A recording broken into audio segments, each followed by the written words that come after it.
மே 18ஆம் தேதி சேப்பாக்கம் மைதானத்தில் Chennai super Kings அணியை எதிர்கொண்டு ஹைதராபாத் சன்ரைசர்ஸ் அணி வெற்றிக்கணியை பறித்தது. இதன் மூலம் சென்னை அணியின் பிளே ஆஃப் கனவு ஏறக்குறைய முடிவுக்கு வந்துள்ளது.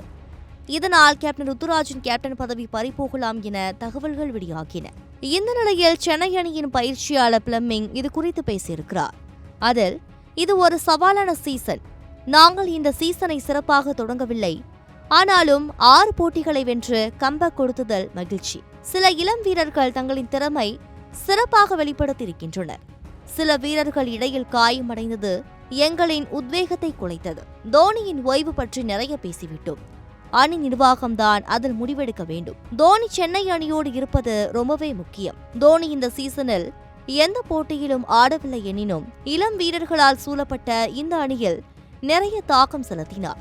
ருத்துராஜ் சென்னை அணிக்காக இதைவிட சிறப்பாக ஆடியிருக்கிறார். அவரால் இப்போது ஆடுவதை விட இன்னும் சிறப்பாக ஆட முடியும். அவரின் ஆட்டத்தில் என்ன பிரச்சனை என்பதையும் அவரை கண்டறிவார் என நினைக்கிறேன். ஒரு கேப்டனாக ருத்துராஜை பார்க்கையில் அவர் கடந்த சீசனில் பாதி போட்டிகளில் ஆடவில்லை. அதனால் அவர் மீது தீர்ப்புகளை எழுதுவதில் நியாயமில்லை.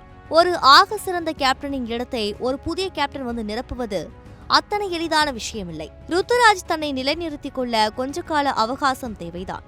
கற்றுக்கொள்ள வாய்ப்பிருக்கும் ஒவ்வொரு தருணத்திலும் அவர் கற்றுக்கொள்கிறார். இன்னும் கொஞ்ச காலத்தில் இந்த அணியின் திறமையான கேப்டனாக ருத்துராஜ் மாறி நிற்பார்.